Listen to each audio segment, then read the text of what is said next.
Quand tu maltraites les autres, tu peux pas être dans un bon état. Et ça, c'est aussi un truc que tu retrouves dans le capitalisme, que tu retrouves dans le patriarcat, dans les oppressions en général, c'est que dans ta position de dominant, pour garder cette position, tu vas toi-même te mettre des clichés dessus. Alors évidemment, c'est pas la même position en tant que dominant ou en tant que dominé. Évidemment qu'en tant que colon, par exemple, tu subis pas les mêmes horreurs qu'en tant que colonisé.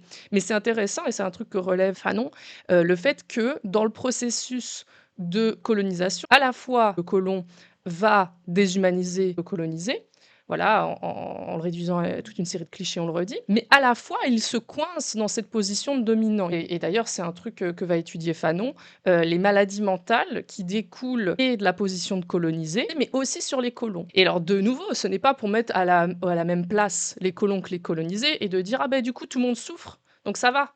C'est évidemment pas ça qui se passe. Mais c'est important de relever, en tout cas Fanon, il aime bien relever ça, que en fait, quand tu maltraites les autres, tu peux pas être dans un bon état. Relever le fait que ce n'est pas un système viable. Tout comme le patron avec ses salariés, le dominant dans le système capitaliste, il ne peut pas se sentir bien non plus. Parce qu'il est sans cesse dans cet état de compétition avec les autres, d'individualisme, d'impossibilité de camaraderie. Il peut faire solidarité de classe avec ses compères bourgeois, mais ce n'est jamais de la camaraderie, ce n'est jamais du vrai lien. C'est sans cesse de la compétition, quelque chose qui ne peut pas mettre bien les gens. Et c'est pour ça que ces systèmes-là d'oppression, entre autres, ne peuvent pas fonctionner.